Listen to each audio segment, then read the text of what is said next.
They say blood is thicker than water, but no one warns you that blood can also drown you. The day I discovered I was worth less than a one-way plane ticket was the day my old life died and something fiercer was born. The fluorescent lights in the lawyer's office felt like they were closing in on me, harsh and unforgiving against the polished mahogany desk that separated my world from theirs. I sat rigid in my cheap black blazer, the one I had worn to my father's funeral 3 days ago, while across from me, Serafina Thorne reclined in her chair like a queen surveying her conquered kingdom. Her black silk dress probably cost more than I made in 6 months, and those oversized sunglasses she wore indoors were pure theater. Beside her, my stepbrother Caleb scrolled through his phone, one leg crossed over the other, the picture of bored indifference. The attorney, a nervous man with sweat beading at his temples despite the aggressive air conditioning, cleared his throat for the third time. His hands trembled as he held the document that would supposedly explain why Victor Vance, tech mogul and my father, had summoned us here to his lawyer's office in this midtown Manhattan skyscraper. I had prepared myself for disappointment. After 30 years of being the daughter who was never quite good enough, the one Serafina tolerated with thinly veiled contempt and Caleb mocked at every family gathering, I knew better than to expect fairness. But I had held on to a small, foolish hope that in death, my father might finally acknowledge me. That maybe, just maybe, the man who built Vance Enterprises from nothing had left me something more than crumbs. The attorney began reading. Each word felt like a physical blow. The penthouse on Fifth Avenue, the one with the view of Central Park where I had spent my childhood walking on eggshells, trying to earn my stepmother's approval, to Serafina and Caleb. The company, Vance Enterprises, the tech empire my father had spent 4 decades building, to Serafina and Caleb. The vacation home in the Hamptons, the yacht named Ambition, the stock portfolio, the art collection, all of it, every last piece of my father's legacy, went to them. I felt my throat constrict. My hands gripped the armrests of my chair so tightly my knuckles turned white. This had to be a mistake, some clerical error. I was his daughter, his only child by blood. How could he leave me nothing? I stood up abruptly, the chair scraping against the marble floor with a sound that made everyone turn to look at me. The words came out strangled, desperate. There must be some mistake. I'm his daughter, his biological daughter.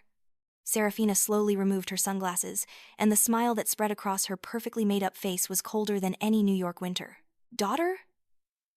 Her voice dripped with false sympathy. Or just an unwanted remnant of his past? Caleb didn't even look up from his phone. Come on, little sister. Dad always knew what mattered. What was valuable? And for you? He finally glanced at me, his eyes full of cruel amusement. Well, there's this. The attorney slid a single envelope across the desk toward me. It moved in slow motion, or maybe time had simply stopped. My brain unable to process what was happening. With shaking hands, I picked it up. Inside was a one-way plane ticket to London, departing tomorrow, and an old USB drive that looked like it had survived several moves. That was it. 30 years of being Victor Vance's daughter, 30 years of trying to prove I was worthy of his love, and this was my inheritance. A ticket away from everything I had ever known and a piece of obsolete technology. The rage that flooded through me was hot and immediate, burning away the shock and hurt. I clutched the USB drive in my fist, feeling its sharp edges dig into my palm. I wanted to scream, to throw something, to make them feel even a fraction of the pain that was tearing through my chest. But I'd learned long ago that showing emotion in front of Serafina only gave her ammunition. I turned to leave, my legs somehow carrying me toward the door even though I felt like I might collapse at any moment. Just as I reached it, Serafina's voice followed me, soft and venomous. Safe travels, Eleanor. And darling, don't ever come back. I didn't give her the satisfaction of a response. I walked out of that office with my head high, even though inside I was screaming. The elevator ride down from the 42nd floor felt like falling. I stared at my reflection in the polished steel doors, barely recognizing the woman looking back at me. She looked hollow, defeated, everything I had sworn I would never become. Outside, Manhattan rushed past me in a blur of yellow cabs and hurried pedestrians.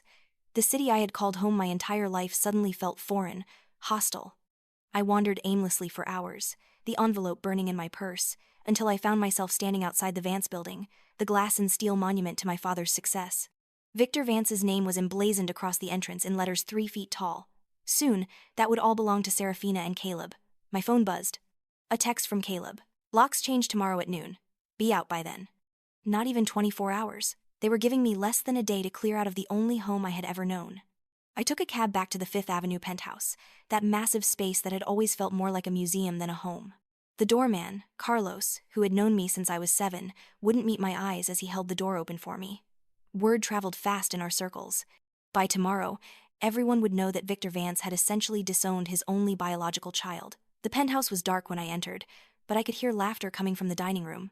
Serafina and Caleb were celebrating, probably opening one of the vintage bottles from my father's wine collection. The sound of their joy made my stomach turn. I headed straight for my bedroom, the smallest one in the penthouse, the one at the end of the hall that Serafina had given me when she moved in and redecorated. It had a beautiful view, I'll give her that, but it was clear I was meant to be as far from the family as possible while still technically living under the same roof. I started packing mechanically, pulling clothes from my closet without really looking at what I was choosing.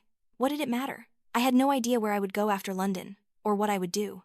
The USB drive sat on my dresser, and I found myself staring at it. What could possibly be on there that my father thought was worth leaving me? I was shoving shoes into a duffel bag when Caleb appeared in my doorway. He was drunk, his tie loosened and his shirt untucked. The smell of expensive scotch wafted into my room. "Don't forget to lock up when you leave," he said, leaning against the doorframe with that infuriating smirk. "Wouldn't want any rats getting in." He pulled out his wallet and made a show of counting out $500 bills before tossing them onto my floor. "Here, taxi money." I stared at the money scattered on my carpet, then looked up at him. Every cell in my body wanted to launch myself at him, to wipe that superior expression off his face. Instead, I kept my voice level, cold. "You're going to regret those words." He threw his head back and laughed, the sound echoing off my bare walls. "Regret?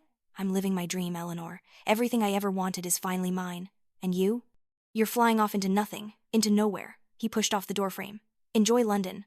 I hear the weather's shit this time of year." After he left, I stood there shaking with fury for a long moment before I kicked the money under my bed. I wouldn't touch a cent of it, but then an idea occurred to me. My father's study. Serafina had always kept it locked, claiming she was preserving his memory, but I knew the truth. She was looking for something. Maybe I could find it first. I waited until I heard Serafina and Caleb's voices fade toward their bedrooms, waited another hour to be safe, then crept through the dark penthouse. The study door was locked, as expected, but I knew where my father kept his spare keys.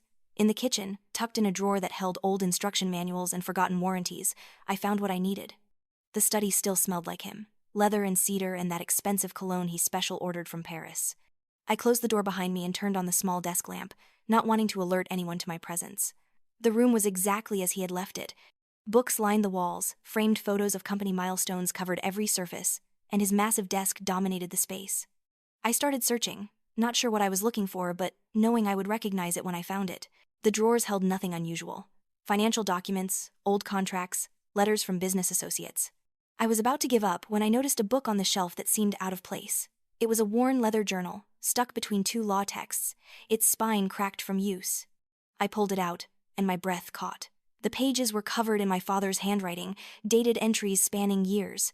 I flipped through them randomly, my eyes catching on certain phrases. "I'm afraid I'll lose her. Isolde would never forgive me if she knew. My daughter deserves better than the life I've trapped her in." Isolde, that name again. I had heard it exactly once before, years ago, when I was 12 and had accidentally picked up the phone when my father was on a call. He had said the name with such longing, such pain, that even as a child I had known it was important. When I asked him about it later, he had gone pale and told me never to mention that name again. I kept reading, piecing together a story that made my entire world shift on its axis. My father hadn't married my mother. Isolde Harrington had been his first and only true love, from an aristocratic British family that had opposed their relationship. When she became pregnant with me, her family had forbidden the marriage.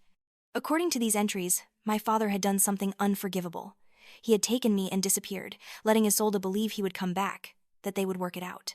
Instead, he had changed cities, built his empire, and eventually married Serafina, telling everyone, including me, that my mother had died in childbirth. My hands were shaking so badly I could barely turn the pages. Every entry was another crack in the foundation of everything I thought I knew. My father had been tormented by guilt, writing about how he watched me grow up sad and alone, how Serafina's coldness toward me was his punishment for stealing me from my real mother. He had wanted to make it right, but he was a coward. Always a coward. The final entries, written in the months before his death, were different. He knew he was dying. The cancer had spread, and he had months at best. He wrote about a plan, about making amends the only way he knew how, about giving me a chance at the life I should have had. Tucked between the last pages was a photograph, faded and creased from being handled many times. A young woman with dark hair and eyes that were unmistakably mine smiled at the camera, one hand resting on a small baby bump. On the back, in my father's handwriting, "Isolde, 6 months, my greatest love, my greatest sin." I took the journal and the photograph, my inheritance suddenly feeling like so much more than a plane ticket and a USB drive. I went back to my room and plugged in the USB, my heart pounding. The files loaded slowly on my old laptop, financial records, property deeds, stock certificates, and one video file, dated a week before my father's death. I clicked it, and my father's face filled the screen. He looked terrible, gaunt, and gray, sitting in what I recognized as his hospital room. He stared directly into the camera, directly at me. "Eleanor," he began, his voice raspy. "If you're watching this, then you've left New York, and you've found the journal. Good. You always were smarter than I gave you credit for." He paused, taking a labored breath. "I've been a coward my entire life. I took you from your mother because I was young and stupid and thought I could have everything I wanted. I told you she was dead because it was easier than admitting what I'd done. I married Serafina because she was nothing like Isolde, and I thought that would help me forget. But you can't forget that kind of love, Eleanor. You can't forget that kind of betrayal." He coughed, and the camera shook. "I'm dying, and I can't fix what I broke, but I can give you the truth. Your mother is alive. Isolde Harrington has been looking for you for 30 years. The ticket will take you to her. She's waiting for you in London." His eyes glistened with tears. "I've left you something else too. Everything Serafina and Caleb think they're inheriting? It's a shell. A company on the verge of collapse because I've been siphoning money for years into a trust fund in your name, managed by Isolde. You're not the one with nothing, Eleanor. You're the one with everything." The video ended, and I sat in the darkness of my room, my entire understanding of my life, rewriting itself in real time. The rage I had felt earlier was nothing compared to what I felt now. Not just at Serafina and Caleb, but at my father for his cowardice, at the years I had lost believing I was unwanted, at the mother I had never known who had been searching for me all this time. I didn't sleep that night. I packed my things, but more importantly, I planned. By the time the sun rose over Manhattan, painting the city in shades of gold and pink, I had made my decision. I would go to London. I would find my mother. And then I would come back and watch everything Serafina and Caleb thought they had won crumble to dust. I left the Fifth Avenue penthouse at dawn, before anyone else was awake. I didn't leave a note. I didn't say goodbye. I simply walked out the door with my 2 bags, the journal and the USB drive, and I didn't look back. The flight to London was 7 hours of turbulence and restless anxiety. I kept pulling out the photograph of Isolde, studying her face, looking for traces of myself. The resemblance was undeniable. How had I never questioned my father's story about my mother? How had I been so blind? Heathrow Airport was gray and drizzling when I landed, the typical London weather Caleb had mocked me about. I took a black cab to the address printed on the plane ticket, an elegant street in Mayfair lined with white townhouses that spoke of old money and older names. The house was beautiful, all Georgian architecture and climbing ivy. I stood on the sidewalk for a long moment, my suitcase at my feet, unable to make myself walk up those steps and ring the bell. What if this was all a mistake? What if Isolde didn't want to see me? What if my father's guilt had made him imagine a scenario that didn't exist? Before I could spiral further into panic, the door opened. An elderly man in a formal suit, clearly a butler or house manager, stood in the doorway. He looked at me, and his eyes widened in recognition. "Miss Eleanor," he said, his voice carrying the weight of decades of British propriety. "We've been waiting for you." I climbed the steps on shaking legs. The interior of the house was just as elegant as the exterior, all cream walls and antique furniture and flowers in crystal vases. The butler led me through a hallway lined with portraits, and I noticed several of the women from my father's photograph, painted at different ages. "Isolde." We stopped at a set of double doors. The butler knocked softly, then opened them to reveal a study that looked like something out of a period drama. And there, standing by the window with her back to me, was a woman with silver hair twisted into an elegant chignon. She turned around, and time seemed to stop. She was older, of course, with lines around her eyes and mouth that spoke of years of worry and grief. But those eyes, those were my eyes. And when she saw me, when she really looked at me, her hand flew to her mouth and she made a sound that was half sob, half gasp. "Eleanor," she whispered, and then louder. "Eleanor, my daughter." I couldn't speak. My throat had closed up completely. She crossed the room in 3 strides and stopped just in front of me, her hands reaching out but not quite touching me, as if she was afraid I would disappear. "I've looked for you for so long," she said, her voice breaking. 30 years I've searched." That broke something in me. "He told me you were dead," I said, and then I was crying, really crying, 30 years of grief and loneliness and confusion pouring out of me. "He told me my mother died having me, and I believed him. I thought I killed you." Isolde pulled me into her arms, and for the first time in my life, I understood what it felt like to be held by someone who truly loved you. We stood there in her study, 2 strangers who were also mother and daughter, clinging to each other and crying for all the lost time. Eventually, we pulled apart. She led me to a sofa and sat beside me, holding both my hands like she was afraid to let go. Her butler appeared with tea, and we sat in that very British way, drinking Earl Grey while trying to figure out where to start. Victor sent me a letter. Isolde said finally. 2 weeks before he died, he told me where to find you, what he had done, and he begged for forgiveness. She laughed bitterly. 30 years too late. She showed me the letter, written in my father's shaky handwriting. It confirmed everything from the journal. He had taken me and run, knowing Isolde's family would use their wealth and connections to keep us apart. He had thought he was protecting me, giving me a better life in America. Instead, he had condemned us both to decades of pain. I tried to find you, Isolde continued. I hired investigators. I went to America myself several times, but Victor had changed both your names, moved cities, covered his tracks well. By the time I finally got a lead, you were being raised by that woman, Serafina, and Victor's lawyers made it very clear that if I tried to interfere, they would ensure I never saw you at all. She wiped at her eyes. I was young and afraid, and my family wasn't supportive. They had disowned me when I got pregnant. I had no money, no power, so I waited. I built my life back up. I inherited this house from a cousin, started investing, hoping that one day I would have the resources to truly fight for you. And then Victor's letter arrived. She stood and walked to her desk, pulling out a folder. He did one decent thing in his miserable life, she said, opening it to show me documents I didn't understand at first. Then I saw my name, Eleanor Vance, listed as the beneficiary of trust funds, property holdings, stock portfolios. The numbers made my head spin. He's been funneling money out of Vance Enterprises for years, Isolde explained. The company your stepmother and stepbrother think they inherited? It's a hollow shell. The real assets are here, held in trust for you, with me as the executor until you claimed them. I stared at the documents, my brain struggling to process. So the reading of the will? Theater, Isolde said with a grim smile. Victor wanted you out of New York safely before Serafina discovered the truth. The public will was designed to give you a reason to leave, to come find me. The real will, the one that matters, was filed separately, privately. Everything that matters belongs to you. The irony was almost funny.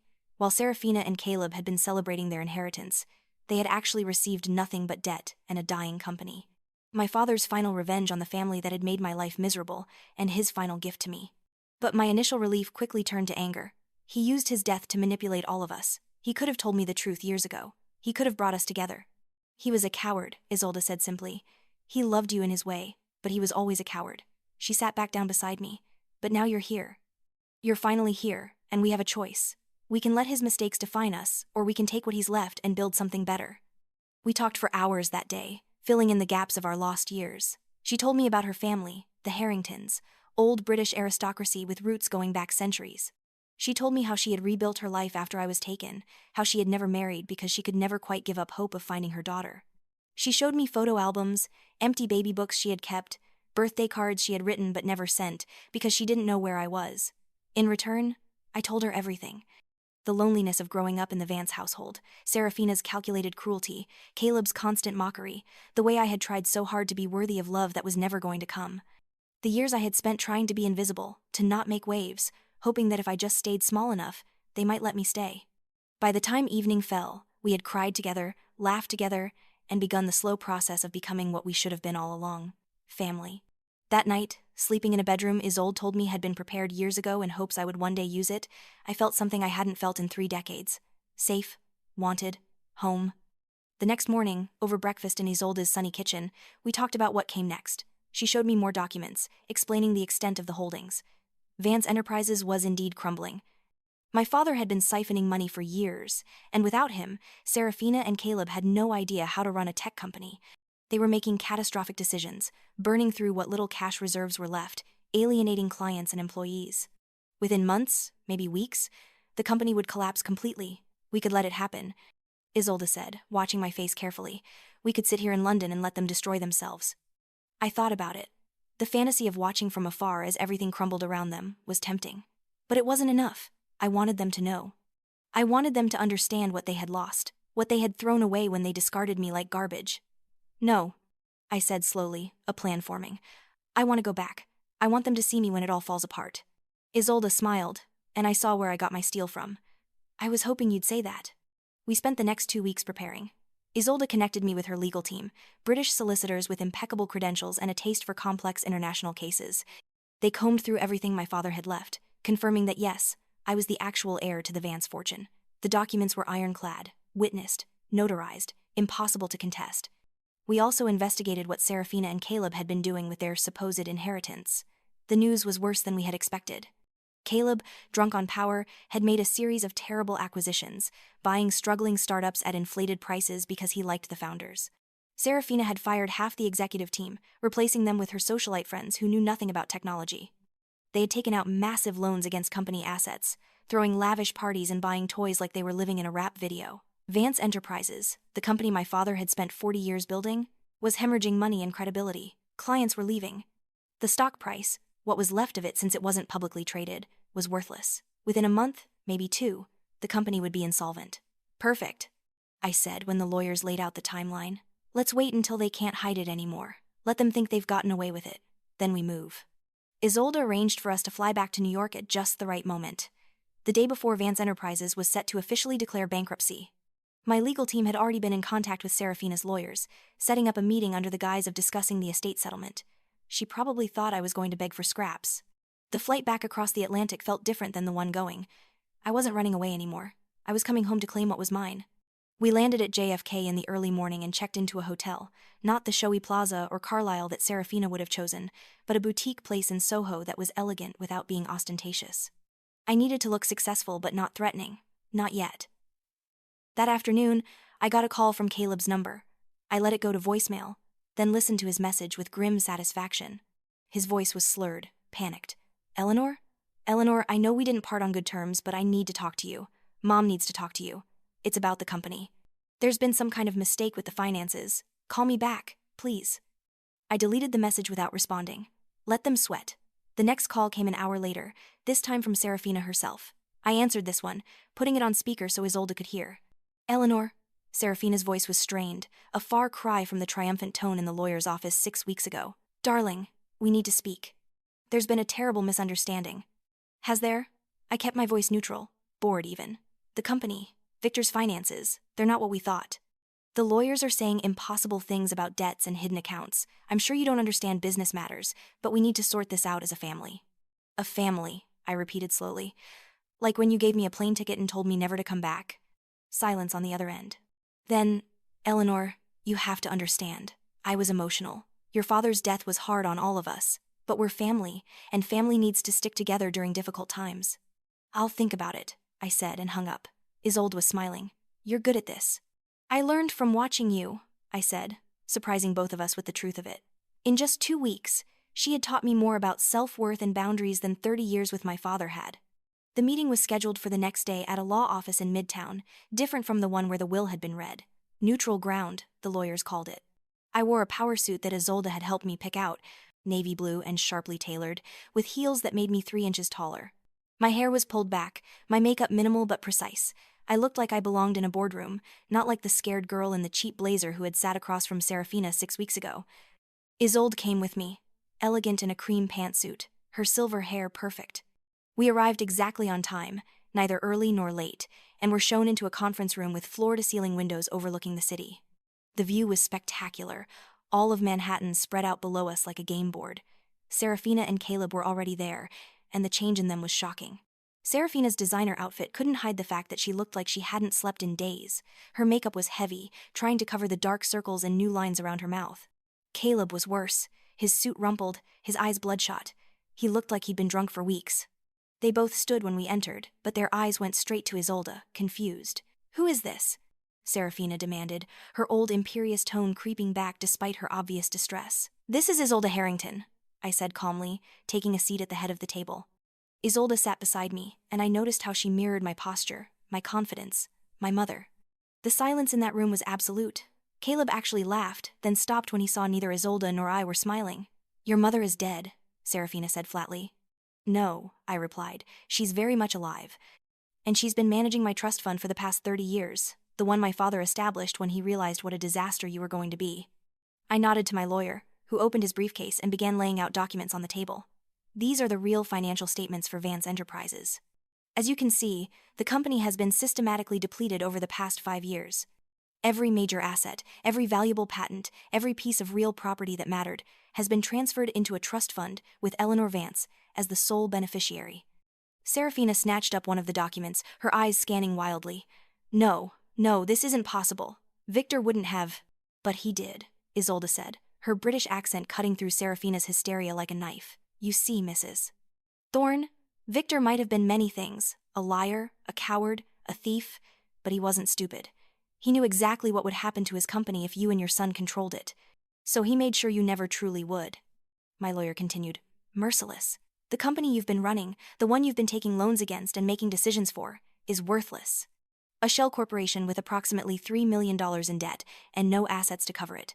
The bankruptcy filing will be processed next week. Caleb surged to his feet, his face red. This is bullshit. You can't do this. That company was ours. It was never yours, I said, and my voice was ice. It was always mine. My father left it to me.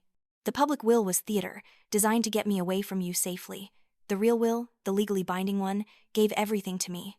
Serafina was shaking her head, over and over, like if she refused hard enough, reality would bend. I'll contest this. I'll fight you in court. Victor was my husband. I have rights. You have nothing, Isolde said, and there was steel in her voice that brooked no argument. The prenuptial agreement you signed was very clear. In the event of Victor's death, you would receive a settlement based on the value of marital assets.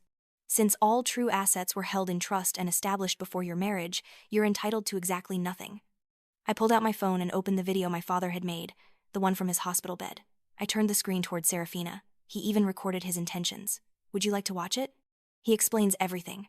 How he never loved you. How he married you because you were nothing like my mother. How he spent his final years systematically protecting me from you and your son. Serafina's face crumpled. For just a moment, I almost felt sorry for her. Almost. Then I remembered every cutting remark, every dismissive wave, every time she had made me feel like I was less than nothing. There is one thing I'm prepared to offer, I said, leaning back in my chair. I won't pursue legal action against you for the debts you've incurred in the company's name if you sign over any and all claim to the Vance name and legacy. You'll walk away with nothing, but you won't go to prison for fraud and mismanagement. Prison? Caleb's voice went up an octave. You can't. I absolutely can, I said. You've been making decisions for a company you didn't own, taking out loans against assets that weren't yours, signing contracts in bad faith. That's fraud, Caleb. That's serious prison time. My lawyer slid another document across the table. Sign this, and you walk away. Don't sign it, and we pursue every legal avenue available. Given the amounts involved and the clear evidence of malfeasance, I'd estimate you'd both be looking at 10 to 15 years. Serafina picked up the pen with a shaking hand. She looked at me, really looked at me, and for the first time in my life, I saw her see me. Not as the inconvenient stepdaughter, not as the reminder of Victor's past, but as someone with power. Someone dangerous. You've become cruel, she said softly. No, I replied. I've just learned not to confuse kindness with weakness. You taught me that. She signed. Then Caleb signed. My lawyer collected the documents, and it was done. The Vance empire, what was left of it, was officially and irrevocably mine. As they stood to leave, Serafina turned back one last time. What will you do with it? The company? I glanced at Isolde, who gave me a small nod. I'm going to shut it down. Every piece of it. The name, the patents, everything. It's going to be dissolved, and whatever assets remain will be donated to a foundation I'm establishing. The Isolde Harrington Foundation, which will support young women who have been separated from their families. You're destroying everything Victor built, Serafina said, and she sounded almost awed by it. No, I corrected her. I'm transforming it into something that actually matters, something that helps people instead of just making money. Victor would have hated it, which makes it perfect. They left, and I watched them go. Two people who had loomed so large in my life now reduced to pathetic figures shuffling toward the elevator. I felt nothing. No triumph, no satisfaction, just a sense of completion. A chapter closed. Isolde reached over and squeezed my hand. How do you feel? Empty, I admitted. I thought I'd feel victorious. Instead, I just feel tired. That's normal, she said. Revenge isn't meant to feel good. It's meant to feel finished. We left the law office and walked out into the Manhattan afternoon. The city stretched around us, familiar and foreign all at once. We didn't talk about Serafina or Caleb or even Victor. Instead, Isolde asked me what I wanted for dinner, and we debated the merits of various restaurants like normal people, like a mother and daughter who had known each other forever. Over the next few weeks, I methodically dismantled Vance Enterprises. It wasn't easy. There were employees to consider, clients to redirect, obligations to fulfill. But with Isolde's guidance and our team of lawyers and accountants, we managed it ethically. Employees were given severance packages that would keep them comfortable while they found new positions. Clients were transferred to competitors with minimal disruption. The technology patents were sold to companies that would actually use them to innovate rather than sitting on them like Victor had. The Vance building in Midtown, that glass and steel monument to my father's ego, was sold to a tech startup incubator. The Fifth Avenue penthouse went on the market and sold within a week to a Russian oligarch who didn't care about its history. The yacht, the cars, the art collection, all of it was liquidated. I kept one thing, a photograph of my father from when he was young, before he married Serafina, before he became the man who would steal a child from her mother. In the photo, he's smiling genuinely, his arm around a woman I now know was Isolde. They look happy, uncomplicated. It sits on my desk now, a reminder that people are capable of both great love and terrible cruelty, sometimes simultaneously. The money from the liquidation was staggering. More than I could spend in 10 lifetimes. Isolde and I sat in her London study, now as familiar to me as any place had ever been, and planned the foundation. We would focus on family reunification, helping children who had been separated from their parents through legal battles, abductions, or complicated custody situations. We would fund investigators, lawyers, and counselors. We would make sure that no other child would grow up the way I had, believing they were unwanted when the truth was so much more complicated. I decided to split my time between London and New York. Isolde and I had years to make up for, conversations to have, a relationship to build. But I also couldn't quite leave New York behind. It was where I had grown up, where I had survived, and now it would be where I thrived. 6 months after that day in the lawyer's office, I stood at my father's grave. It was the first time I had visited since the funeral, and I came alone. The headstone was simple, despite the fortune he had accumulated. Just his name and dates, nothing about his achievements or legacy. Serafina hadn't bothered to add anything sentimental, and I didn't blame her for that. I stood there for a long time, trying to figure out what I felt. Anger? Yes, always. Sadness for what could have been, but also, strangely, a kind of gratitude. His terrible choices had led me to this moment. His cowardice had forced me to find courage. His death had given me life. "You were a terrible father," I said aloud, not caring if anyone heard me. "You stole me from my mother. You let your wife abuse me. You waited until you were dead to tell me the truth." I paused, swallowing hard. "But you also gave me the tools to save myself. So I don't know if I forgive you. I don't know if I ever will. But I understand you a little better now." A breeze picked up, rustling the leaves on the nearby trees. I placed a single white lily on his grave, the flower Isolde had told me was his favorite, and walked away. I met Isolde for lunch at a cafe in Soho, one of our new favorite spots. She was already there when I arrived, reading a newspaper and sipping tea, looking completely at ease in the New York chaos. When she saw me, her face lit up, and I felt that same sense of wonder I'd been feeling for months now. This brilliant, strong woman was my mother. After 30 years of thinking I was alone, I had found her, and she was everything I could have hoped for. "How was it?" she asked, understanding without me having to explain where I'd been. "Necessary," I said, sitting down. "Sad. Final." She reached across the table and took my hand. "And how are you?" I thought about it, really thought about it. 6 months ago, I had been a woman with nothing, standing in a lawyer's office being told I was worth less than a plane ticket. Now I had more money than I could spend, a mother who loved me, and a purpose that felt meaningful. But more than that, I had something I'd never had before. "I'm free," I said, and smiled. For the first time in my life, I'm actually free. The foundation launched in the spring, with a gala at the Natural History Museum. We invited everyone, from celebrities to politicians to the social workers and lawyers who would actually do the work. Serafina and Caleb were not invited, though I heard through the society grapevine that they had tried to get tickets. Serafina had moved to a small apartment in Queens and was working, shockingly, as a receptionist at a real estate office. Caleb had left the city entirely, moving to his father's family in Ohio, where he was apparently selling insurance. I felt nothing when I heard these updates. They were strangers to me now, people whose lives had briefly intersected with mine but ultimately meant nothing. At the gala, I stood at the podium and told my story. Not all of it, but enough. I talked about being separated from my mother, about growing up feeling unwanted, about learning that the truth is often more complicated than we imagine. I talked about second chances and the importance of fighting for the people you love. When I finished, the applause was deafening, but all I cared about was Isolde's face in the front row, tears streaming down her cheeks as she smiled at me with unmistakable pride. The foundation has helped reunite over 100 families in its first year. Each case is different, each story unique, but they all share that same thread of loss and hope that I understand intimately. I oversee the operations, but I also work directly with some clients because I want them to know that the person helping them understands what they're going through, that they're not alone. I still have moments when the anger comes back, when I think about all the years I lost with Isolde, all the pain that could have been avoided if Victor had just been brave enough to tell the truth. But those moments are becoming less frequent, replaced by gratitude for what I have now, a mother who calls me every morning just to say hello, a purpose that feels meaningful. A life that is finally, completely, my own. Sometimes I think about that one-way ticket to London, sitting on the lawyer's mahogany desk like an insult. At the time, it felt like the end of everything, but it was actually a beginning. The moment when Eleanor Vance, the invisible daughter, the one who didn't matter, finally stepped into her own story and refused to be erased. On the anniversary of my father's death, Isolde and I returned to London together. We walked through Hyde Park, talking about everything and nothing, the way mothers and daughters do.